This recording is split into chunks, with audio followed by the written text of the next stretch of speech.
कुछ लोगों को देखा है, नागपुर, जबलपुर, इंदौर, भोपाल, यहाँ वहां उन्होंने दवा करवाई लेकिन आराम नहीं हुआ और 10 रुपया की वैद्यराज से पुड़िया ले ली, महाराज आज तक ठीक है। आप लोगों ने भी देखा होगा, मैंने भी एक दो ऐसे महापुरुषों को देखा है। 10 रुपया की एक पुड़िया, पता नहीं उसमें भस्म है क्या है, भगवान जाने, लेकिन विश्वासो फलदायक है। यदि विश्वास है, आज विश्वास पर बात यदि निकली है तो थोड़ा सा इस पर भी। हरि व्यापक सर्वत्र समाना, इस कथा में तकरीबन 3 बार इस चौपाई को कह चुका हूं। यदि हमें विश्वास है तभी पत्थर में भगवान है, तभी पाषाण में ईश्वर है। और यदि हमें विश्वास नहीं है तो जिस जगह पर आप बैठे हैं यहाँ अनगिनत पत्थर होंगे, हैं यहाँ आजू बाजू में बहुत से पत्थर पड़े, हर घर में पत्थर हैं,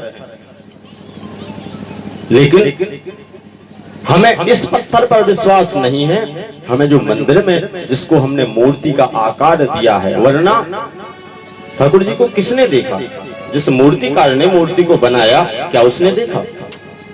नहीं देखा ना। लेकिन ठाकुर जी का आकार प्राप्त कहां से हुआ? हमें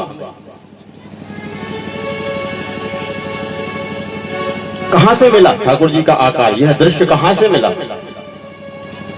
तो कहते महाराज, शास्त्रों में जो श्लोक हैं, उन श्लोकों को ध्यान में रखते हुए मूर्ति को आकार दिया। ठाकुर जी का स्वरूप कैसा है, उन श्लोकों को, जैसे अस्ति स्वस्तरुणी कराग्र विगलत कल्प प्रसूनाप्लुतम वस्तु प्रस्तुत वेणुनाद लहरी निर्वाण निर्व्याकुलम, या फिर एक श्लोक तो सभी को याद होगा, कस्तूरी तिलकम ललाट पटले वक्षस्थले कौस्तुभम, माथे पर कस्तूरी तिलक है, वक्षस्थले कौस्तुभम, कौस्तुभ मणि की माला है। कहने का तात्पर्य यह है,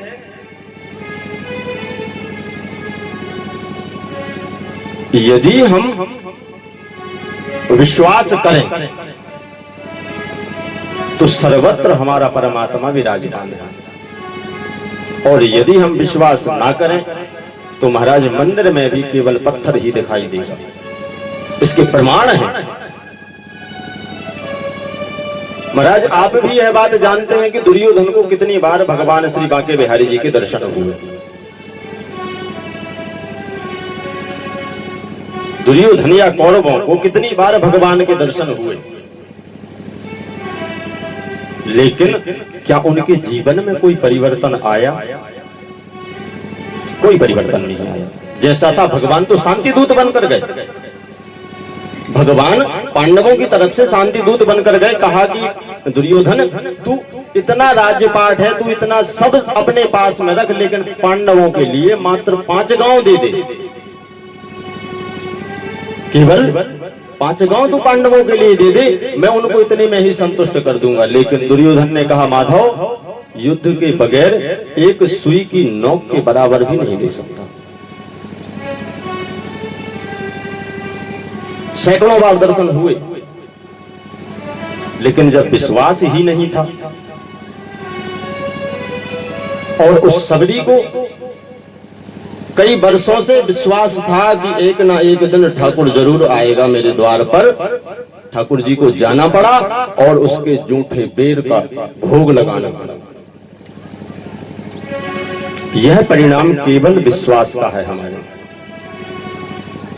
आज विश्वास है तभी इस पवित्र प्रांगण में आप सभी एकत्रित हुए हैं।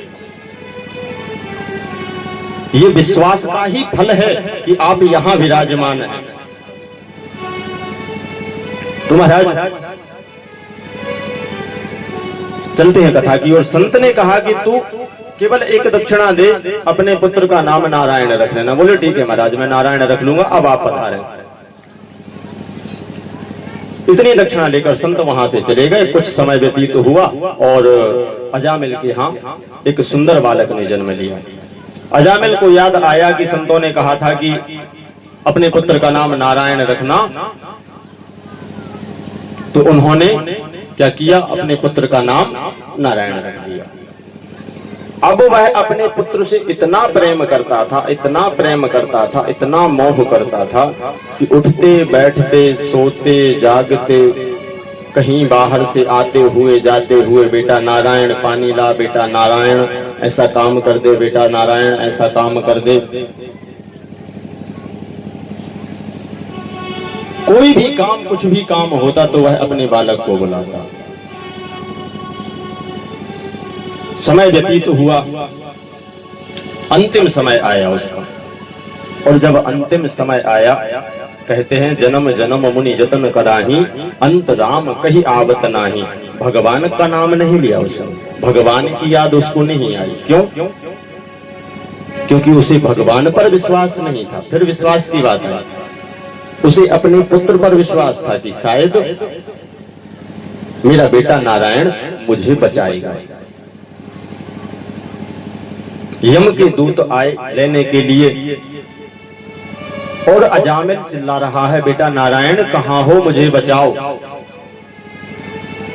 जैसे ही यह बात भगवान नारायण के पार्षदों के कानों में पहुंची, तुरंत भगवान के पार्षद आए और यम के दूतों से कहा, आप जाइए, आपका काम नहीं। यमराज के दूतों ने कहा, महाराज क्यों?